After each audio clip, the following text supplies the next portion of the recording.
Protect your DNA. BioPQQ can promote formation of new mitochondria. Infowarsstore.com.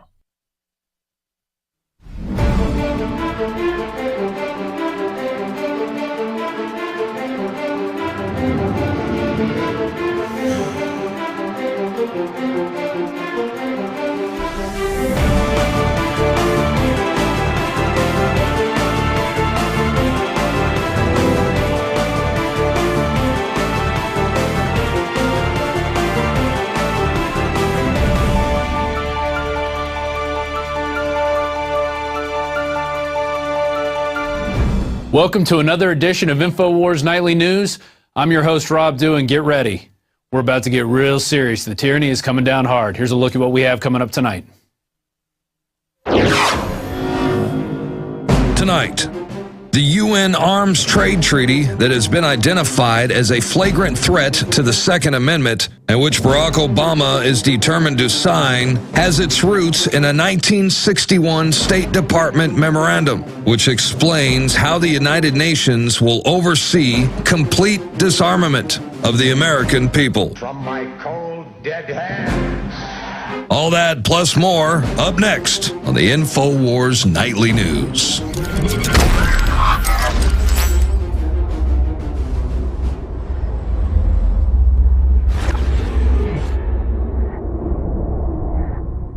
Last week, Aaron Dykes covered how the UN has been incrementally trying to dig into our Second Amendment. Well, guess what? It's hitting home now because we just released a story today titled UN Gun Grab Follows State Department Plan. This is going to get scary. The UN Arms Trade Treaty that has been identified by observers as a flagrant threat to the Second Amendment, in which Barack Obama is determined to sign, has its roots in a 1961, you hear that, 1961 State Department memorandum, which explains how the United Nations will oversee complete disarmament of all the people under the ruse of preventing war. Are you hearing me? That's what they're talking about. They're going to take your guns under the ruse of preventing war. Let's go to that document, and we'll come back to this in 1 second. Here's the document. It's entitled Freedom from War. State Department Publication 7277, released September 1961. Okay? September 1961 is when they started writing this. And you know what it says here? The United States Program for General and Complete Disarmament and a Peaceful World. Yeah, the only ones that are going to have guns are the United Nations soldiers. And guess what? There's not going to be any peace with them. They're going to be kicking your heads in and shooting everybody in sight. And they've already done it. It's happened time and time again. You can look at Africa. You can look in East Asia. That's what they plan on doing. That's their version of peacekeeping. We're going to go into this document right now. From the Office of Public Services, Bureau of Public Affairs. This only cost 15 cents. It was interesting in 1961. So in their introduction, they talk about a program for general and complete disarmament in a peaceful world. Okay, make no mistake about it. This isn't just hidden one time in this document. We're going to go through it all. They talk about freedom from war and security for all states. And what does security for the state mean? That means no security for the individual. That means you don't have any rights. It's only the state that's going to have rights. First, there must be immediate disarmament action. And this is written by our State Department. A goal of general and complete disarmament. Second, all disarmament obligations must be subject to effective international controls. You know what that means? No Second Amendment. They talk about the stages of the disarmament process. Third, adequate peacekeeping machinery must be established. Nations are unlikely to shed their means of self-protection in the absence of alternative ways to safeguard their legitimate interests, like freedom from tyranny. This can only be achieved through progressive strengthening of international institutions under the United Nations and by creating United Nations Peace Force to enforce the peace as the disarmament process proceeds. You guys, you better get serious. You better start talking to people. You better start warning people because it's going to start happening soon. We know they're already training to do this. We've already been telling you this for years. Okay? And here it is from 1961, and it's been incrementally happening. Let's go back to the document.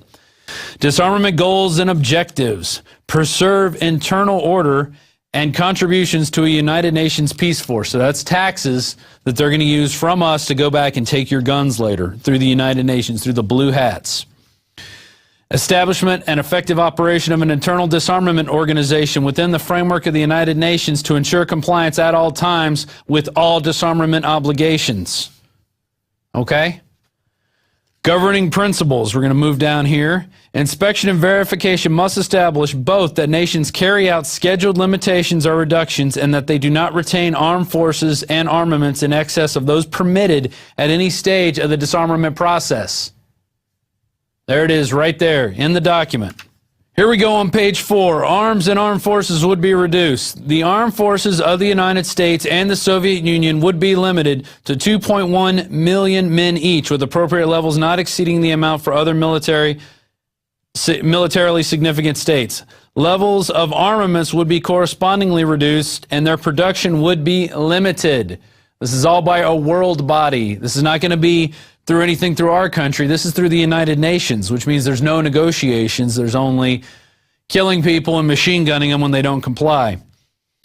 States would be committed to other measures to reduce international tension and to protect the chance of war by accident, miscalculation, or surprise attack. And they go through a second stage and a third stage. Here we go in the third stage. The manufacture of armaments would be prohibited except for those agreed types and quantities to be used by the UN Peace Force and those required to maintain internal order. All other armaments would be destroyed or converted to peaceful purposes. This all sounds beautiful and glowing in your new world order, but you know what it's going to be? It's going to be used to come in and take your wealth, take your property, take everything you have. And they're going to start by taking your guns. Here we go to the Declaration on Disarmament. The United States program. Let's get a shot of this. People aren't going to believe it till they see it. Here it is right here.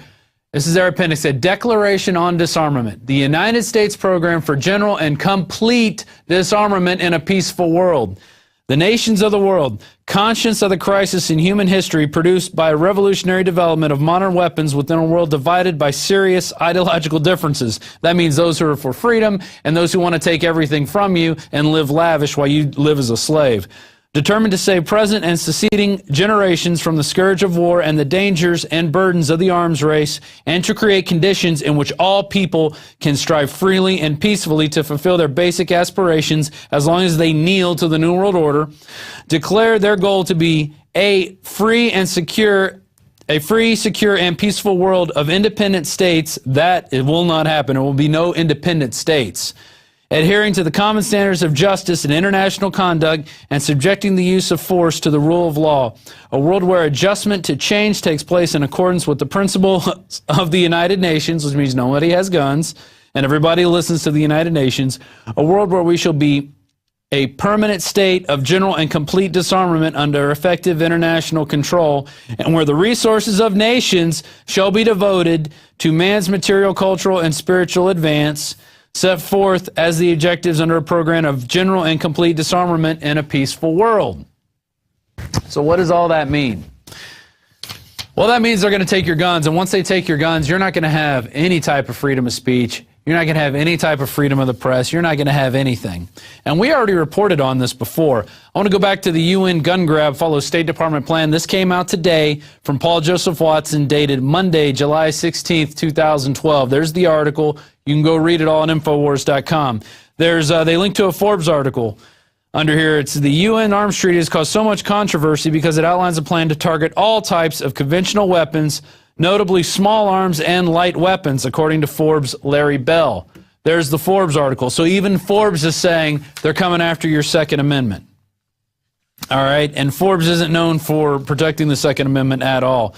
They also have a quote from U.S. Ambassador to the UN, John Bolton, who said probably the first intelligent thing I've ever heard him say.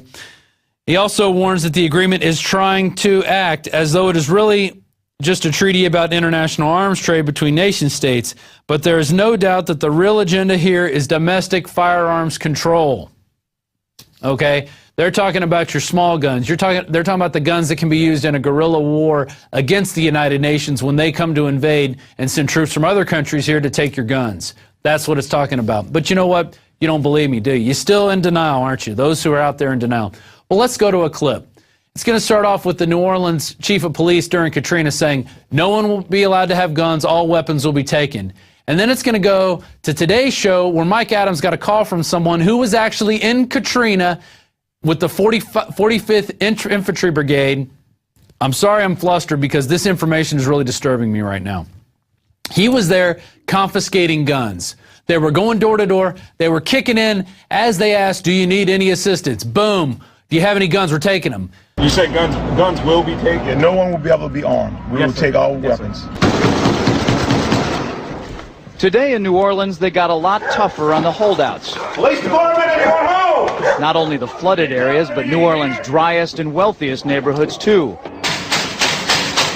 Police department! The police and National Guard going street by street, house to house, sometimes entering open houses with guns drawn, and instructions to disarm anyone inside.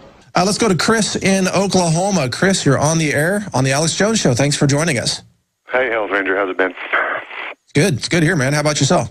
Oh, pretty good, pretty good. I was with the 45th Infantry Brigade, Delta Company 1st of the 279, 2nd Platoon. During Hurricane Katrina, I'm kind of calling it in on yesterday's subject. I'm sorry about that. It's all right. But it's just, I've always wanted to get a hold of you guys and kind of get the word out there for those that still have that slight hesitation in the back of their head that gun confiscation can't and won't happen here. It already has. And I was only 21 years old, just really gung-ho, really dedicated to the Army, especially to the infantry. And I did whatever I was told. And what did they ask you to do? The first thing we did was we got a 3-week, a book full of 3-week-old 911 phone calls, right? And then we had to go around and answering all the phone calls. So we were like cadaver dogs for about 3 weeks. And in between them, we would run night missions. And here's the thing. A lot of people may think that they'll see this on the news or they'll have time to get ready when the crap hits the fan or whatever.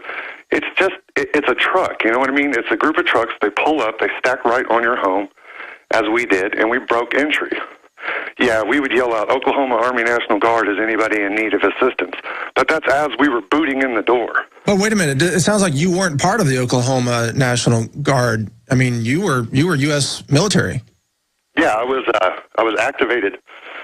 I think about a week after Katrina, I was watching it on the news, and Sheriff Kamiko of Fox 23 told me before my unit even got a hold of me that I was going to New Orleans. Wow. So we got sent in, and we were the very, very first boots on the ground. Alpha Company. And you were confiscating firearms? Left and right, yes.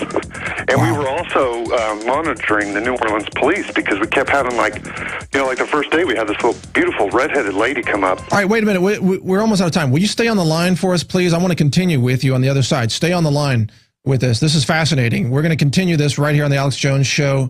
We'll be right back. That happened today in this wealthy neighborhood where homeowners had armed themselves to protect their mansions. Residents were handcuffed on the ground. In the end, police took their weapons but let them stay in their homes. They were a little bit threatened because our weapons were bigger than their weapons.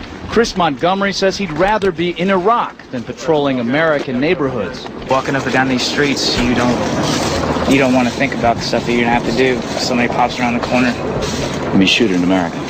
Yeah. We have Chris on the line from Oklahoma relating a story about gun confiscation in New Orleans and that entire region following Hurricane Katrina several years ago. And Chris, go ahead. You were describing how you and your team were kicking in doors and confiscating firearms from people. Did anybody resist? Did anybody ever shoot back? What happened? Well, we had a couple of people resist verbally, and they got stuffed and cuffed very violently. We throw them in the back of the 5-ton or the deuce and a half or whatever, and then we take them out to the Greyhound bus station, which was the police station at the time. We, like what I was saying, like before we came up, or before the break, I think it was like the second day we were there, this redheaded lady came up to our platoon's area, and she sat, or to our company area, she sat on the curb with her knees in her chest, just rocking back and forth, crying uncontrollably. She sat there for almost 27 hours, just refused to move. we talked to her, we did everything we could, just didn't want to, you could tell she had been through enough. She'd been repeatedly raped by men in NOPD masks and NOPD uniforms. Oh, you're kidding me. So we were told, at that point we were told the NOPD obviously isn't our friend. We need to start watching them. The FBI had us out there at Cooter Brown, which is the NOPD Sheriff's Brothers Bar. It's like the big cop bar there in New Orleans. Just so people know, NOPD's New Orleans Police Department, just for people who know. Yeah, definitely. Or not the police department. So a lot of those cops were then just total rogue. I mean, we saw a video of some of them going in and looting retail stores and things like that, but they were raping women down there? Definitely. Raping women. They were... we got two separate women that came to our company alone, and when I was there, I met cats from the California Guard, Indiana Guard, you name it, everybody was... And... But how... It was just a free-for-all. Police from all over the country, Dallas County... Dallas, Texas sheriffs down there. But how did you and your team justify to yourselves and each other that gun confiscation would help this situation when it was a free-for-all? I mean, isn't that a time when citizens need to be able to defend themselves? It never, like I said, I was just ignorant as hell. And that's kind of something that I worry about with the kids today, if they really realize what they're doing. I had no idea. The only time it ever occurred to me that something may be wrong is we came up, we were down by the old French district. We came up to this man's house. He had a big wooden sign that says, "I'm here alone with my dog and my shotgun. Looters beware." We thought, it's funny. Everyone stopped and took pictures of the sign. But eventually we took his guns. And we left him there with nothing. So now that you know what you know, now that you're listening to the Alex Jones Show and you're informed, what would you advise people to do if this happens again? Well, I called. I mean, no offense. I mean, Mike, will love everything you do. I'm a big fan of the Health Ranger, but I was hoping to get a hold of Alex for the fact that what do you do when they stack right? You know what I mean? Yeah. And they're prepped to come into the home. There's no negotiating with us. Trust me. There was no negotiating. Yeah. If you resisted, you died. That were the orders. You go after a gun or you die. Yeah, but well, I mean, this is invaluable information. I apologize. We only have a limited time here. I got to let you go. We've got so much more coming up here, but fascinating. I hope you call back and get to Alex as well. I'll pass on this conversation to Alex and let him know. But that's some frightening information, and I just hope that the military. That the members of the military say no. They refuse to engage in gun confiscation because no doubt there could be outbreaks of violence and a lot of needless death and bloodshed if that happens. But thank you for your call, Chris. That's very concerning. It was traumatic. All of a sudden, they were banging on the front door, the side door, and the back door. And they said, "Let us in." I'm saying, "Look at all my food. I got plenty of food." They kept pushing me back, and ended up like this. Then, Patty showed them a small revolver she was carefully holding in the palm of her hand. A camera crew was there to capture what unfolded next. I said, "It's not even loaded." And I dropped it on the floor. You got a gun? Well, they punched me in the face. Look at my black and blue marks. Look at... You say guns will be taken? No one will be able to be armed. We will take all weapons. So if you're still doubting, there's the proof there. They went into New Orleans. They went into the high and dry areas. They went in just to grab guns because that's what they were training to do. It wasn't about helping people. It was about taking people's guns to see if they could get away with it under a crisis. And that's how it's going to happen. It's going to happen in the dead of night. Did you hear the soldier talking? He said, "We pulled up at night and we just busted in and grabbed guns." That's how they do it. They're not going to be, "Hey, please turn in your guns." No, it's going to be right down to the wire, and you're not even going to know that they're going to be there until they're on top of you while you're sleeping in your bed. So you better start making a plan. You better start having firearms. You better start learning how to shoot. You better start getting ammo. Because if you don't exercise the Second Amendment, it will be taken from you. And when the Second Amendment goes, it's UN tyranny, it's boots on your forehead, it's slave internment camps, and it's all going to happen. They've all been making plans. Remember in July, early July 6th, we had the article by Paul Joseph Watson. Army manual outlines plans to kill rioters and demonstrators in America. Newly leaked U.S. Army Military Police Training Manual for Civil Disturbance Operations, that means here in the United States, outlines how military assets will be used domestically to quell riots, confiscate firearms, and even kill Americans on soil during mass civil unrest. Warning shots will not be fired. And that he linked to a Hong Kong document, and we can go to that, and it shows you some of the things they're going to use. Oh, there's the grenade launchers they're going to use against you. There's the little round that they're going to put in there as they shoot at you. Okay? That's what it's all about. It's all about you. It's all about them creating the crisis. And then they come at you and take your guns because the crisis has been created. It's unfolding right now. Okay? The economy is going down the tubes. Everywhere in Austin, they have these free or so-called free money title loans things where they give you free money or so-called, but then they come and take your property. Those only happen when there's a bad economy and when people don't have jobs. And they're springing up everywhere like weeds. Okay, and they're brand new and they're painted and they just, boom, they pop up. There's 5 of them right around my house. And I live in a pretty decent area of town. But it just says everybody's hurting. And when people start hurting, people start doing crazy things. Just like Gerald Celente says, when they lose everything, they lose it. And that's going to be the pretext to come in and start taking people's guns, and the Army's going to be kicking in doors, and they're training the National Guard to do it, and they're training the military police to do it, and they're training your SWAT teams, and they're giving them giant battle tanks to do it. It's all coming down. One more article I want to get to. Army Corps trained soldiers to confiscate constitutionally protected firearms. That was from Kurt Nimmo the same day we released the other one, right? And we got that from the guys over at Hong Kong. Dan Fight sent that to us.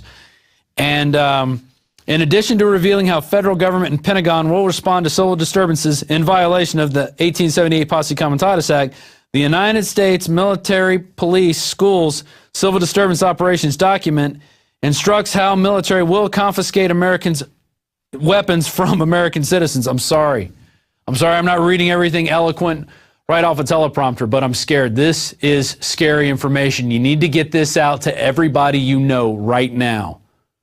It's all there. You could go check out the headline. We gave you the headlines. Go read the articles. Go to the links. Go read this document right here. Here it is. It says it in plain English. The United States Program for General and Complete Disarmament in a Peaceful World. It's all right there. You better get this information out. Don't waste any more time. You better get some guns. You better get a plan. You better learn how to shoot. Don't waste this time now that we have, because it is precious and the time is running short. You know, we had a couple more stories we were going to cover tonight, but I really think I want this to sink in. We're going to go to break. We're going to come back with an Ask Alex segment that we played in segments today on the radio show, but really, you got to let people know about this. Send it out, especially to police and military out there, because they're going to be the ones who are going to get the orders to confiscate those guns. And let me tell you, if they're not oath keepers, they're going to do it. You heard the guy who said, you know, I was gung-ho and I was just following orders. And, you know, go ahead and put up the Prison Planet Ask Alex graphic, because that's a good spot. This is a Planet Infowars, Planet Infowars is a great place to go to meet like-minded people, to learn how to shoot, talk about guns, talk about bug-out plans, to make plans in your community. What are you going to do if it happens like it did in New Orleans during Hurricane Katrina? All right, that's it. We're going to go to break, and we'll be right back after this.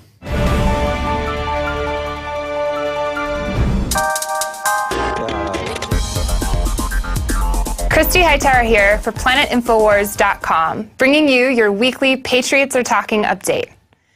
Every day, I get more and more excited to see how you Planet Infowars users are utilizing things like events and missions within groups to come together and share knowledge, or reading your articles where you're sharing your research and your passions. For example, user Paul wrote an article this past week called Grassroots Activism, and he provides a short explanation for why and how you can exercise your civil rights. Or even on a different subject matter, if you're looking for how plants can heal you and help your health, you should check out Galen's article detailing 5 great herbs for your skin. Lavender, I think, is among them. And Also, lastly, a reminder that we are paying attention to your well-written, well-cited articles. Melissa Melton actually has an article from Planet Infowars titled CDC Pushes Measles Vaccine. And we've now featured it on the front page of Infowars.com. So if you keep great articles coming like that at us, I guarantee you'll get there too. So thanks again for all of your hard work, and keep the knowledge flowing. Till next time, Patriots.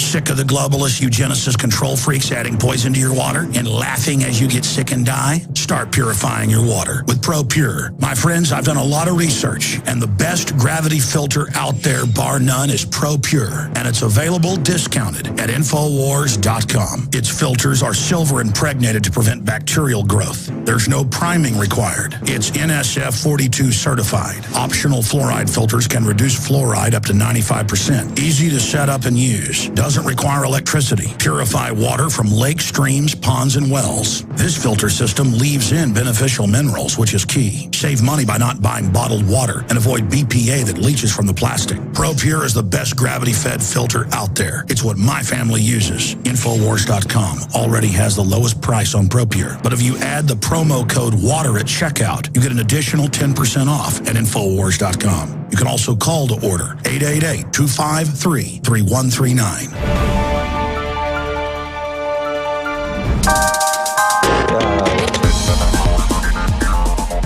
Hi and welcome. I'm Christy Hightower here from Planet Infowars. I'm here with our guest, Alex Jones, who's actually answering your questions from the Ask Alex group on planetinfowars.com. This is a special edition marathon version. So we're doing 50 questions. We'll probably cut it up into little parts so that you can stay tuned. So let's get started, Alex. Now, keep that in mind. Keep them short.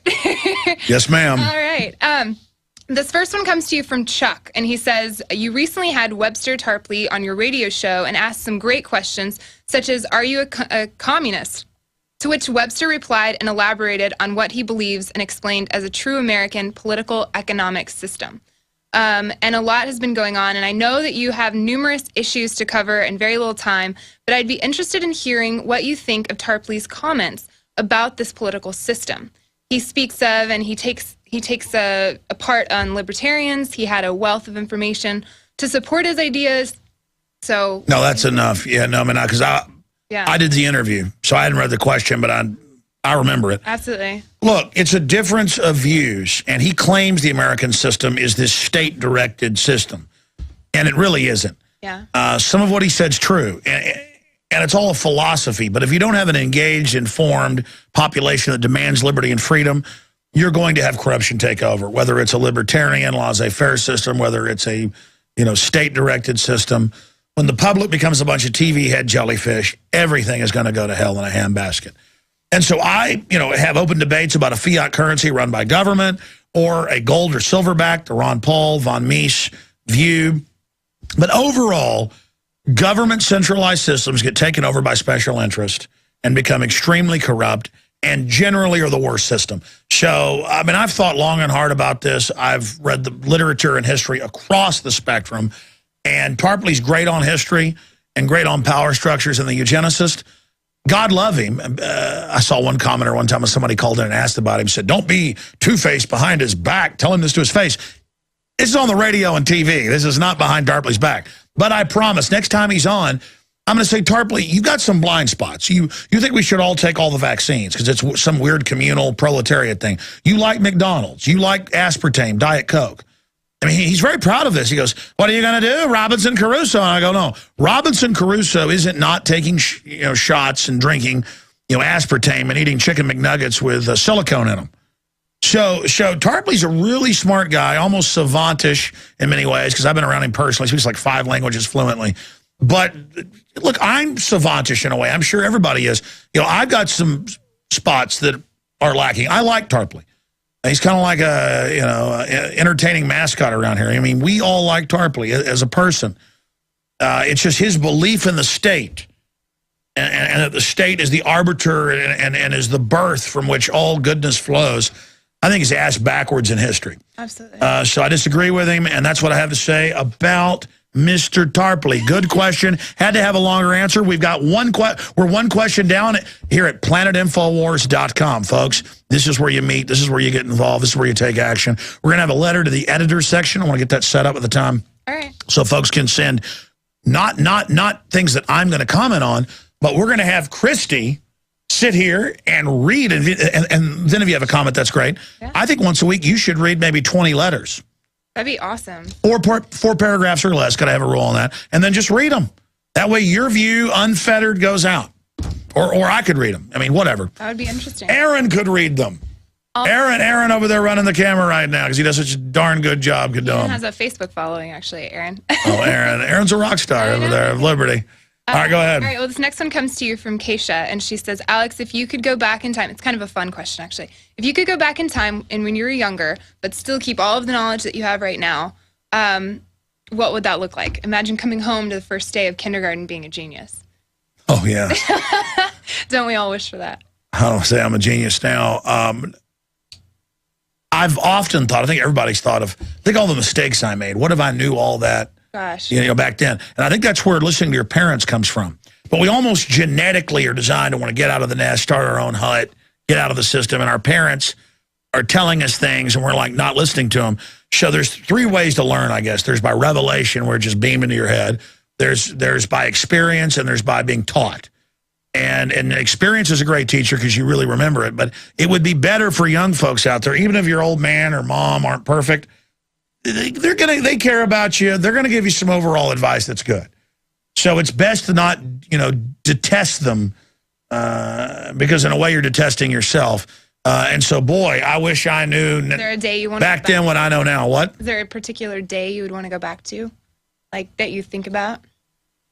I wish that when some bully started to fight with me, that I just learned to back down when I could, because it was just pointless. I like all those brain cells I'm missing from having my head slammed in the concrete and going to jail and stuff like that. I mean, I would have been less confrontational. But in a way, again, that's catch-22 because I wouldn't be who I am today if I hadn't grown up where I did in Dallas and seen the things I saw. So whatever. I mean, there's no going back unless you try to teach your children what you've gone through. But they haven't experienced it yet, so they're not going to listen. Right. Later you're like, oh, Dad, Mom, you were sure right about that. Man, I wish I'd listened to you. That's the older you get, the more right your parents get. It's kind of scary, actually. Yeah. All right, well, this next one comes to you from Chris, and he says, Alex, a question. Are things so different here in the UK? One thing I've noticed from campaigning in the UK is that the US campaigning is so much more vitriolic. Do you feel you need a louder voice in the U.S. to get noticed, or is it just plain wrong? Is that wrong? Well, I mean, you can do stunts in the media to get noticed, but I've noticed we've inadvertently done stunts before where it's the right thing the media picks up, but then they still control the message. It's like you put out something that they're ready to pick up and make big. It's because they can spin it to their advantage. Right. So I've never really been calculating about what I do. It's more of, I think this is important. This is what I'm thinking, feeling. I like to impart this. And some of it resonates with people. Some of it doesn't. So it is what it is. That's why it's important with things like planetinfowars.com that people get together there, start their own campaigns, get involved, meet others. Because there are people watching out there right now who are smarter than I am, more eloquent than I am, more informed, who've had life experiences that are going to be, bring pieces of the puzzle that I can't cover. That's why I'm trying to hire all these great reporters and bring in other graphics people and expend the capital I've accrued to try to really go to the next level. Because I realize this is a very important position we're in. And that's why a lot of times it'll be midnight and I shoot a video and upload it. It's because I realize, man, we've got this limited window to actually affect change for the good. It's a key time in history. Right? What question are we up to now? We're up to number 4. Am I moving fast? You are moving fast. I'm very Continue the interrogation. Here it goes. This is actually from user Tofu, clever username. I'm a former active duty Marine. I live in Okinawa, Japan, and I listen to your show every day over and over, the rebroadcast and all of that. I believe in you, Alex. So I've woken up a few friends, and they listen to me like you do. When I go on airbase, they scan our civilian ID cards, and I'm a prepper. But my friends think I'm a kook, which I thought was kind of cute language. Do you think things would become bad for American citizens living abroad like me? Statistically, in a world financial collapse that's designed to bring in world government, it will be worse to be in areas where you're not indigenous just because you don't fit in, you don't blend in with the culture. when things get rough, you'll be the first person gets turned on. I don't want to geographically say something about, an island off Japan because you know more about that area than I do because you live there. So I think your question states the concern and the knowledge you already have. But, if it does, cultural bounds mean nothing because we're all human in the final equation. If you've got really good friends you've known for years, the cultural differences can be bridged there. It's just that, I don't know, the Japanese are known for being the opposite of lawless. So Japan's a pretty good place to be during a crisis. I mean, you think Americans would act that polite and nice during a nuclear meltdown? You got nothing. It'd be looting, mass murder, and death and burning cities if we had something like you had. I mean, instead, crime went down when they got hit by tidal waves and had reactors blow up. Crazy. Instead, here, it'd be like... Oh, yeah. So, I mean, I don't know. Now, as we're thinking about your geographic and cultural locale, even though it's an island, things are more expensive. You're an island off an island. You said Okinawa, right? Mm-hmm. That's a problem for cost during a collapse. But I don't know. I mean, there couldn't be a more... kind, forgiving people? Yeah, I mean, just orderly, focused, people too prideful to be crooks on average in the Japanese. So I'm not going to judge it, but it's a mixed bag. All right, this next one comes to you from Noah, and he says, is there any proof that British Labour Party politicians, John Smith and Robin Cook, were assassinated by associates of Tony Blair? I think that kind of alludes to it. Yeah, there's overwhelming evidence that happened. People can look into it. When they would come out and say Al-Qaeda's fake, the government runs it, boom, you die of a heart attack next day. So, yeah, no, I mean, they kill people all the time. I mean, you had Dr. David Kelly said, they've told me I'll be killed and found in the woods if I tell you, but it's all fake. There's no WMDs. And then a guy walking his dog sees 5 guys in black uniforms leaving the body, running away. The wrists are slit, no blood at the scene. Then they say he took pills and died, but 2 undissolved pills were in his stomach. This one comes to you from, forgive me if I can't say it right, Vitham, I think. Alex, I've heard you mention some things about Ronald Reagan's assassination attempt and the medical care he received afterwards that somehow diminished his mental capacity. I've been unable to find anything else on this. Could you expand on the topic a bit? Maybe provide a resource material? Well, here's the good news and the bad news. I'm not looking at these questions beforehand. Sometimes she'll ask me a question about one of them because she wants to know before we go to them. But I have not seen your questions, so I don't have time to go look up the stuff because if we did, we never even get to this. Yeah. Multiple guests over the years. I think TV news pieces were done at the time that, Reagan was incapacitated a few weeks because of some cold blood he was given. And if you do that, it can cause kind of like a overall stroke-like effect in the brain. The fact that he would be asleep for days and then suddenly be animated, and the word is they use that to kind of get control of him medically. But we should look into that.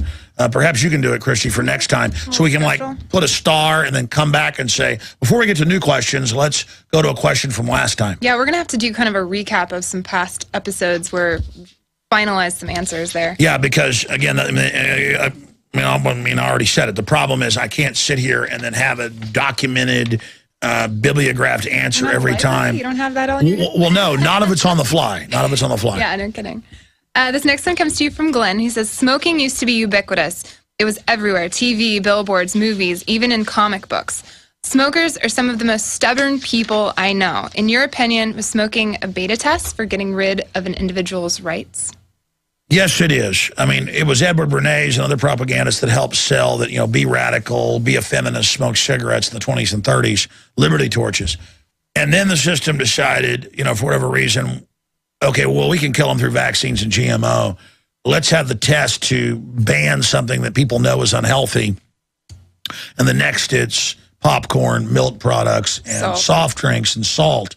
Now, not in New York, but spreading all over. So it's kind of a globalist system where they try to get standardized laws all over the world. And yes, it was undoubtedly a beta test. I mean, they're one of the oldest men in the world, over 105 years old, smokes a pack of cigarettes every day. I'm not saying it's good. Genetically, some people can handle it. Other people, it's a death warrant. Not a good idea to be pulling a bunch of dirty smoke. It's not just the tobacco. They had hundreds of chemicals in those things to make them more addictive, to make you smoke more. Oh, yeah. The weird thing is I've always smoked on and off, cigars, cigarettes, you name it. I'm a big tobacco guy. But one time for 6 years I quit, where suddenly it stunk and I didn't like it. And finally, again, about a year ago, I quit, and now it stinks and it's horrible. I have no desire for it. So it's like, thank God I actually prayed to get me off those things, and it happened, because now when I smell somebody smoking a cigarette, it makes me want to throw up. I used to wonder why I'd be outside a restaurant or something smoking a cigarette, and people walk by and go, oh, we got to smell your smoke. I'd get mad at them. But now I really get it. It's like, as I smell it, it just smells like. It's interesting what knowledge does to you, too. I mean, the more you learn about how bad something is, you like cultivate this desire to really get rid of it. I mean, the idea of like what it does to your lungs or how it affects your body. Oh, it's also, you know how many radioactive isotopes are in it? Oh, I didn't even know this, but like somehow it's strange that tobacco puts, it's weird. People can look it up. It sounds crazy.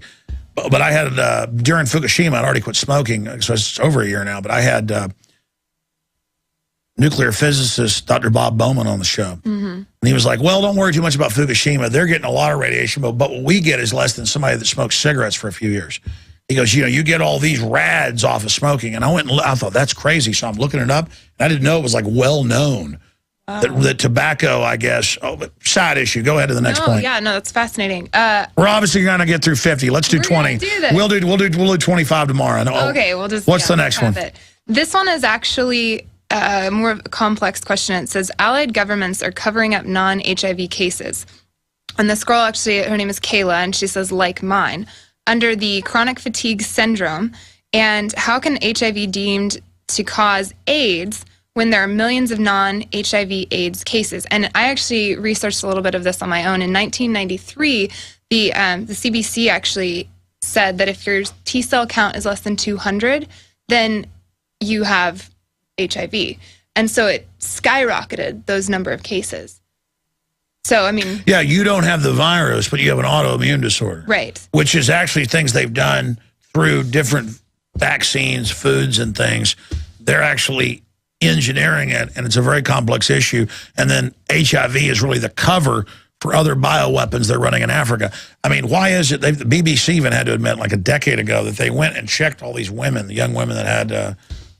HIV, and they checked them, and they had never had intercourse. So how did they have HIV? And they said, well, it must have been dirty needles in the vaccine process. So how is it that someone in the West can have hundreds of partners and not get it, but people that haven't ever had any partners, and say, oh, they're having a lot of sex over in Africa. No, they're shooting them up with it.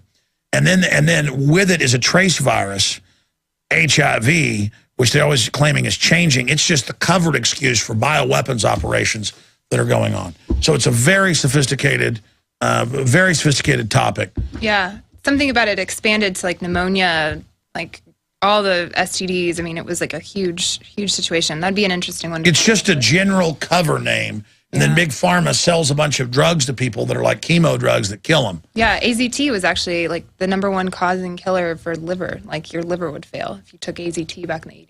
Yeah. Anyways, sorry, side note. This is actually kind of a combination of questions, but it's along the same topic. It's from Blade Runner and Authoritarian Hater. So when I tell sheeple about aspartame and smart meters, they all look at me like I'm nuts. So their answer to my aspartame warning is, yeah, right, I feel fine. I don't have rashes, headaches, etc. So how do I explain it? The same with the smart meters. They don't believe me, and they say so, and then they tell me to prove it. And it seems to me like they just want to contradict the idea that it's so out there. Sure. They've been given hypnotic programming. This is on record through the television. They're in a near dreamlike state. When you upset them out of their trance state, they get upset and say, prove it. And even if you prove it, they don't want to hear it. Right. I mean, it's admitted aspartame is causing all these medical problems. It's not debated. Back in the 80s when they approved it, they knew that. It's not debated there's a world government, but they'll still laugh at you and say it doesn't exist, even though it's in the newspapers. And people like that are just damaged goods. You got to move on past them because they're so afraid at a subconscious level, and they've been so programmed, they're going to put up a defense. It's like an obsessive, compulsive thing. And a lot of them think you're showing off when you try to warn them because they would never try to warn anybody. They've got such a low self-image that they don't care about warning others. So they think you're showing off to them and like they're pathetic. Right. And it's also a childlike delusional, where they think if they deny something, magically it goes away. So there's a lot of psychological things, and they are sad little victims that we got to triage them. We try to warn them. Don't feel bad when they attack you. Move on to the next zombie. Because some zombies have not succumbed to the full zombiosis yet. Okay? And so you just have to move on from that person to the next person. Okay, this one I can't help. I've got to move on. That's awesome. Yeah, keep moving forward. I like that. But there's not just zombies. Then there's vampire control agents, to use a popular term, to use something popular, who are like into the evil. They know something's going on, like moths to flame. They want to serve it as like Renfield, as if they're going to get out of it by doing that. And they know they can manipulate. They know the public's asleep.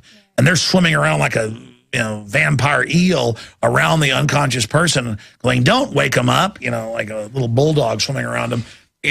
Loving the fact that they're and they can program them, getting off on the power that they have a sleeping person they can manipulate. You understand that? So many sci-fi movies just popped into my head right now. Well, I mean, there's so many levels to this, but there's a lot of yuppies and people that are into I can make money and be powerful in the system, but they're asleep at another level as well. Right. It's only master, social engineer level that has the whole image in their mind. It's a desire for truth that I think people are truly scared of. All right, so this comes from Jisk. He actually wrote an accompanying article for it. I'll reference it here in a second. He says, have you looked into Leo Wanta and these trillions of dollars? Yeah, not true, not real. It's not true. Not true, not real. Mm-hmm. Well, there you go. There you have it. I mean, yeah, it's not as real as the Easter Bunny. I mean, it's not as real. I love talking about Easter bunnies. It's a little joke. You always make me giggle when you say that. I know, whatever. I overdo it. The point is, it's so ridiculous. It's as real as those Nigerian letters you get in the mail.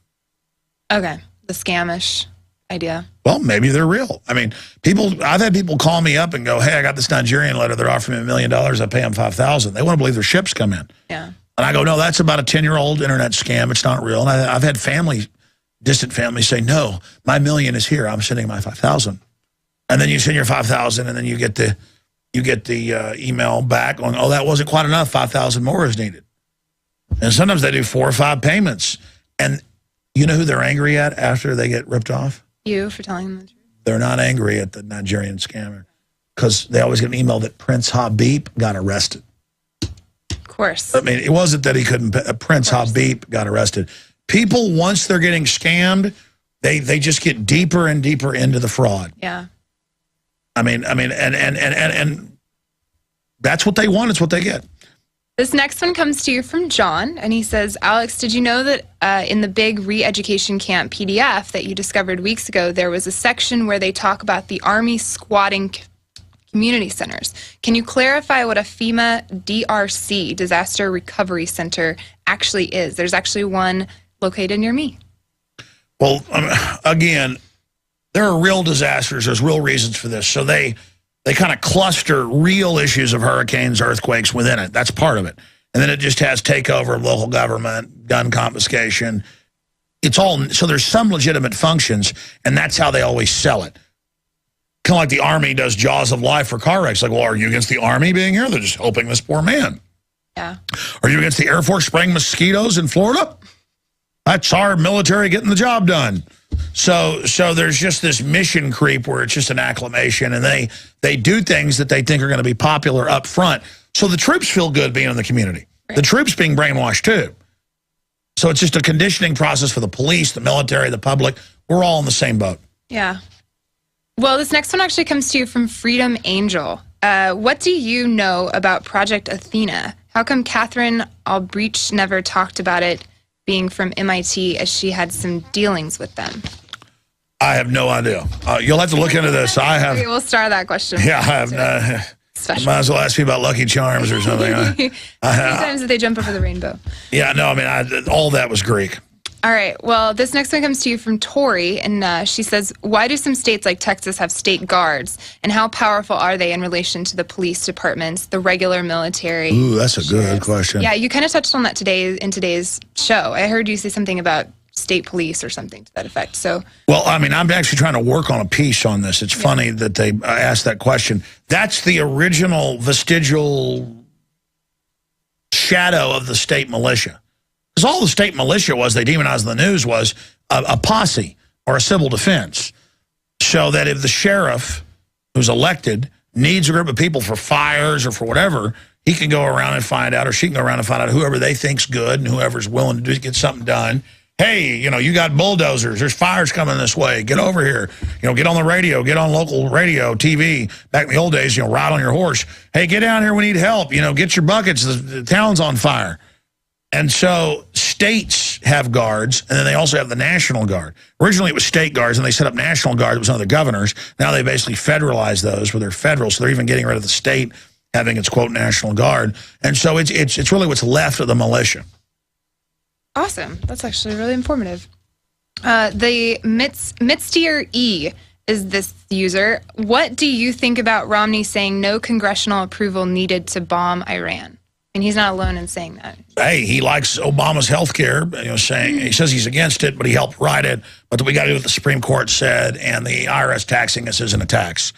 And it's a standard NDAA. He supports secret arrest, drone killing, endless war, warrantless wiretappings, open borders, carbon taxes. He's bought and paid for by the exact same people. Boeing's given double the money that he's part owner of and used to head to Obama than they even gave him. Mitt Romney. So, I mean, Mitt Romney it's just the fix is in. If they don't steal the election, they don't need to. Yep. They got Mitt Romney. They win whether they steal it, whether Obama gets in, whether it's Mitt Romney. I mean, Mitt Romney might as well be, I got an idea. How about Mitt Romney be VP for Obama? Joe Biden can get out of there and we'll just, I mean, it's just, but it's like, but we're beating Obama. We're going to get Mitt Romney in there. Yeah, of course. Did you see that cartoon we had on Infowars today? It was the sheep, and it was like, whichever way you choose, and it all funneled into the same place. I didn't see it, but yeah. Fits into that. Vaughn comes to you, and he asks, Alex, I'm curious to get your take on the inevitable emerging cloning technology and the implications on society. Well, clones have inherent genetic problems, and it's all part of humanity playing God. Just like an iPhone has tech built into it that you pay for when you buy it to spy on you, the globalists have said with their medical tyranny that they're not going to give us any, like they sterilize us, but then come and say, we have a technology so you can have a child. Right. But then they're going to get rid of traits that are bad in the child. That means build into it what they want. And so this whole thing is a medical mad scientist tyranny, and it's strap yourselves in. We're going to see some very, very crazy times, but we should do a whole special on cloning because we're already eating clone meat, milk from clone cows. They're doing cross-species weird clones. I mean, the sky's the limit. We're living in, this planet is like a giant biological weapons experiment or something. Yeah, you don't know what's real anymore. Glitch says, as a child, I read Prisoners of Power. It's a sci-fi book written by a Russian duo. And the brothers back in the night, they wrote it in the 1960s. Since then, I've read the book many times, discovering new aspects of the world that they painted. In 2010 and 2011, the biggest sci-fi movie ever made in Russia came out in 2 parts. The name of the movie was Inhabited Island. And essentially, the story parallels many of today's trends. So probably some of the most notable of them are radiation towers affecting people's minds, propaganda, brainwash, etc. So I'm not sorry, I kind of lost my question. Can we find other articles that are like that? Is there any other like sci-fi movie or anything else that you've seen? I've noticed articles that we see a cartoon that it's painted the future, etc. Yeah, I mean, all these movies and culture show a dystopia. It's like, just get ready for it. That's what happens. In the future, the government says how many kids you can have. In the future, you're going to be watched and controlled because eugenicists developed most of the modern technologies we have. They steered them. They controlled them. The robber barons and royalty believed in all this, so they've built the culture we're in, and this is the world they're taking us to. I haven't seen that film or read that book, but it sounds intriguing. Yeah. Well, maybe we'll follow up with that, too. Everyone, this is from Freedom Spear, and he says, everyone knows that having preventative medicine, surgery, and dental work, whatever, is not an inalienable right. And we actually touched on that in one of the last Ask Alex segments. Moreover, passing a law that mandates purchasing such services, products, anything else is completely unconstitutional and very illegal. We've covered it. What organization or enforcement arm has the authority to arrest the Supreme Court justices responsible for this illegal activity? Congress can defund them. Congress, it's not really a separation of powers the way we've been taught. Congress is dominant. Then there's the courts. Then there's the executive. So there's a separation of powers, but because Congress is 500-plus people, it's got the real power. And that's why the globalists have sold it out and gotten it to be weakened. and transferred into 9 justices they can control and 1 president and then a bureaucracy. But it's up to the states to nullify and not follow and fight. And it's up to us individually, because it's not like they're trying to give free health care to people that others pay for. These are eugenicists, tyrants that are now using this to control people. So that's the main issue with the healthcare takeover. The next one is from Thomas, and he says... And what's the bottom one? We'll do this page. We'll do the other half tomorrow. Oh, okay. We'll do the 24. That's just about half. We'll finish this page. I said I'd do 50, but my goodness gracious. I know, you're Hey, I'm moving quick, though. I'm very impressed. We should I feel like I'm being interrogated, though. Where's the light? Right over your head. This is from Thomas, and he says, if you don't know your history, you're doomed to repeat it, which I think is valid. My question is, you started talking about Vietnam, Yugoslavian wars, etc., and what was the real cause, I was wondering? And I understood the breaking news about the New World Order every day, but I would love to hear a history lesson from your perspective. So. Well, I mean, it's not that the communists in Vietnam were good guys. Ho Chi Minh came to the CIA and the U.S. government and said, I want to set up a system with you, a free system. And they said, no. We're going to have the corrupt narcotics traffickers in the South still run things. We're going to prop up, the Indochina French model.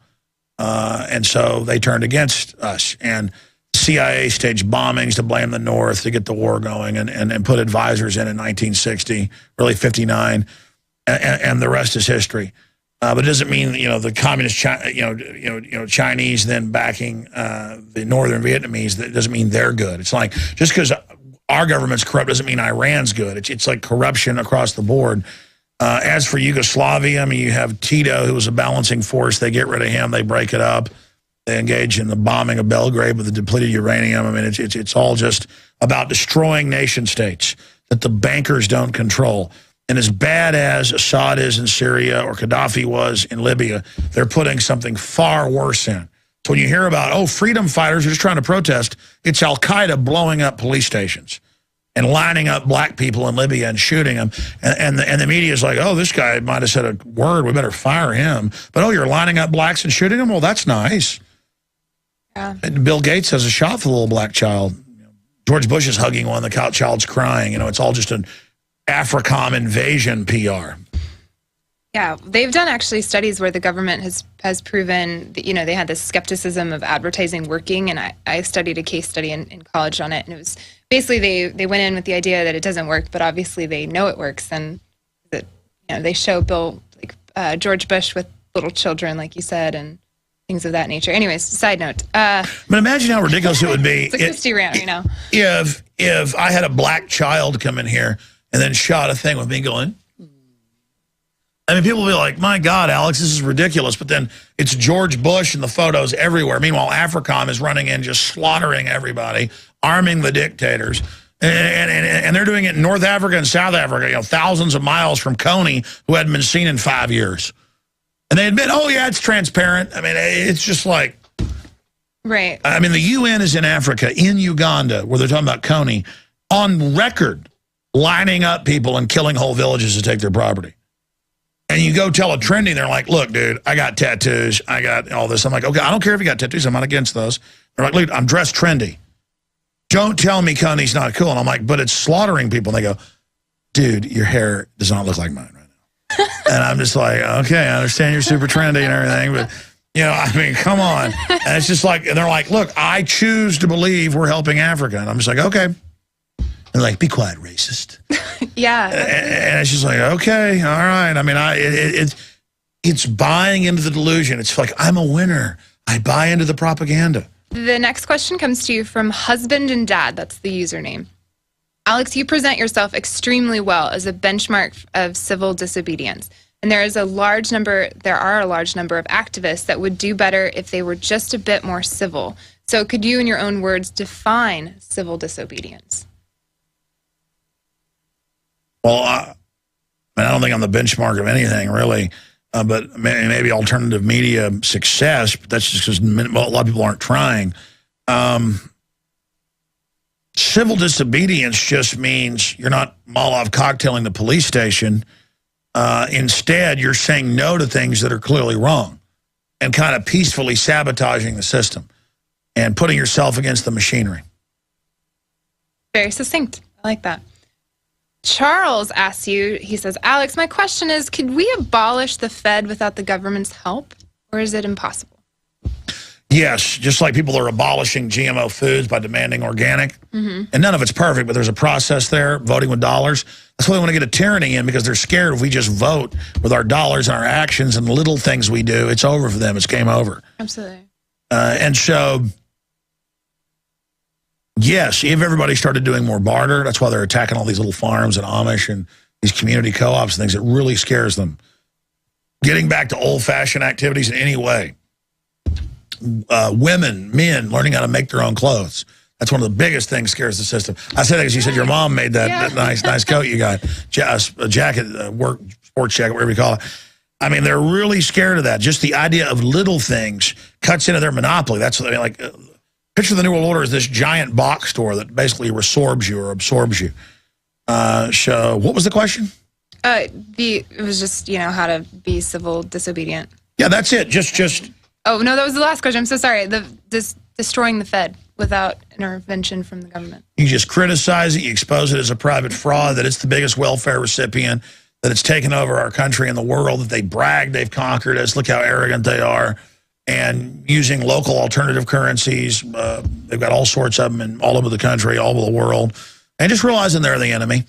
Obama comes, politicians come and go, but still the big fat bankers are sitting there. I like that. Barter. Well, that's the civil rights movement was a huge part of that. They withdrew from riding the buses. And then they started... Well, exactly. And also supporting local businesses. And it doesn't mean you're a purist, because you can't be. I mean, you can't buy a locally made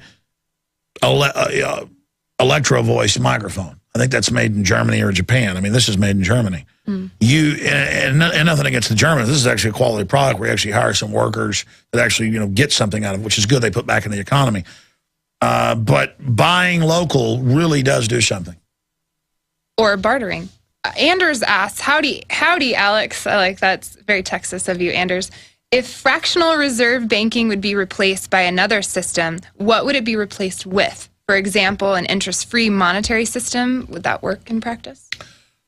We debated that. It could be interest-free from state banks. I don't know about a federal bank, because that can always get taken over. But if you had state banks, they've had some big successes with that. And that's what we talked about in the first question, or one of the first, was this issue of people go, well, you've got Tarpley who's for an interest-free, system, but by a big federal bank, the Hamiltonian model. And then you got Ron Paul on over here, who is, talking about gold or silver back. So you can't, any of these systems can be manipulated and gamed. It's mainly about a debate and monetary, people being informed monetarily, so that the system, because they can corrupt any system. But if the people are informed about monetary systems, that gives a leg up against it. Knowledge is where you start, and then it's action from there. That's leading to. Warwick asks, Alex, mainstream media is now openly reporting horrific things such as the idea of after-birth abortion, thousands of elderly people being intentionally killed. Is this mainstream news, ultimately he's asking, is this showing that we're winning? Like they're actually reporting on something that we find to be true, or are they just kind of throwing us a bone? I used to think that all this stuff coming out was victories. And a lot of it, and it's a mixed bag. Sometimes a reporter gets it through, an editor says it's the right thing to do. And I know in the last decade, that last 5 or 6 years, that really started, where people went out and did real reporting. Their boss backed them, because maybe the newspaper editor's New World Order, but now their kid's autistic. They figure out this is important. They allow it out. So more and more people started getting the truth out. So the system kind of just went, okay, yeah, we're going to kill old people. What's the big deal? Yeah, we're going to kill kids up to age 3 if we want. So it's people telling the truth and hitting the barbed wire to get the truth out. Oh, that is a victory. But there's also a lot of just acclimating. Oh, you want the truth to come out? Yeah, open the floodgates, and suddenly in hundreds of papers, we're run by foreign banks, you're slaves, you've been conquered by world government, there's nothing you can do about it. So see, it's kind of like the system's gone from denying all this, because they realized people weren't listening to them. It was discrediting them, denying things. So they've kind of just gone to a now open the floodgates. Oh, you think there's some tyranny? Yeah, this is what you didn't know was going on. What you going to do about that? And you're like, oh my God, and there's hell itself right there. And they're like, yeah, So it's a lot of things. And also their agenda now is moving into light speed, so they can't hide it anymore. You know, they also do this in a monotone voice, if you notice. Like, does it...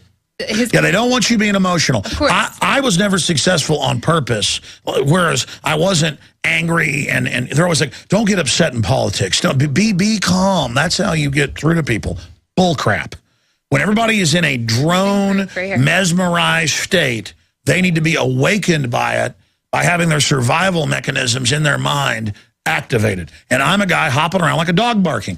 I mean, it'd be like if robbers were breaking in your house, you get up and they're like crowbarring open your garage or whatever, your car, and you look at the German Shepherd and you go, shut up. I can't believe you were barking. That is so extreme of you to be barking at them. You know, we get upset and motivated for a reason. So I'm kind of like, rrr, rrr, rrr, rrr. They're like, no, that's not how you get through to people. Everybody's like in a zombie state of sleep, and I'm like, rrr, rrr. And they're like, no, that's extreme. Don't listen to him. There's nothing going on out there. In the employee handbook. Woo, woo, woo, woo, woo. This is how we do it around here. I See the Future user asked you, in 1998, the movie Ants shows grass, lawn made into exact shapes of New York Twin Tower skyline. How does Hollywood know of false flag years in advance? Obviously, it's all kind of coordinated. I haven't seen that clip, but there are literally, no exaggeration, 60, 70, I was about to say hundreds, it's probably in the hundreds, of news articles, things about pre-9/11. Mm-hmm. And the worst example, best example, it's horrible, is Fox Television had the Lone Gunman spinoff of that big hit show they had, X-Files. And in it, the government hijacks a jumbo passenger jet to fly to the World Trade Centers to blame it on Afghanistan. And they use a drill to claim that hijackers got on board to cover up the fact that it's really remote control.